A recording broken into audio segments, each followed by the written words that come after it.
Jewish wedding ceremony. A traditional Jewish wedding ceremony is one that's filled with meaningful rituals, each one having historical, biblical, cultural, mystical and legal backgrounds. These rituals are carried from one generation to the next and show the unique Jewish tradition that goes back over 3,800 years ago. Fancy an ongoing supply of interesting wedding traditions, tips on marriage, wedding planning advice, and engagement ideas? It's too easy. Just take a quick moment to subscribe and click the bell icon. I promise, you'll surely never miss out again. Whether or not you're planning to marry a fellow Jew or you're simply curious about what really happens in a Jewish wedding ceremony, here is a rundown of the most popular traditions and rituals in a Jewish marriage. Fasting on wedding day. Jewish tradition sees the wedding day as a day of forgiveness. On this day, the couple practices fasting, which shall continue through the wedding ceremony. After the ceremony, the couple will have their first meal together as husband and wife. Veiling of the bride. Before the ceremony begins, the groom approaches the bride, looks at her, and then places a veil on her face. The veiling or bedeken signifies that the groom's love for the bride is for her inner beauty.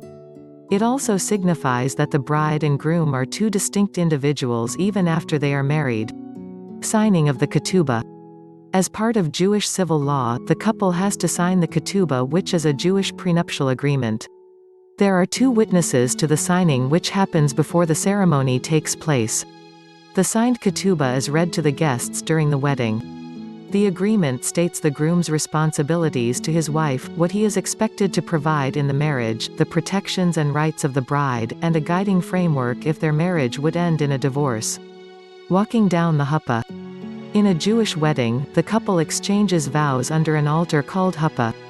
First, the groom's parents would walk with the groom down the aisle leading to the Happa. Then, the bride and her parents would follow. Exchanging of vows under the Happa. The Happa is a canopy which is supported by 4 poles. These poles are either standing on their own or they are held by wedding guests or family members. The Happa is usually decorated and is open on all sides. It symbolizes the couple's commitment to build a home that is always open to guests, just like the tent of Abraham and Sarah. Traditional circling of the bride. Under the Happa, the bride would circle around the groom either 3 or 7 times. It is believed that the circling has the purpose of creating an invisible wall of protection against temptation, other women's glances, and evil spirits. It is also believed that the circling is a symbolic act of creating a new family circle by the bride. The 7 blessings. Based on ancient teachings, the 7 blessings or Shiva Barasho are often read in both English and Hebrew and shared by a number of the couple's family members or friends. First, there is the blessing over a cup of wine. Then, the blessings progress to bigger and more festive statements. It is concluded with a blessing of companionship, peace, joy and the opportunity for the newlyweds to rejoice together. Breaking of the glass by the groom.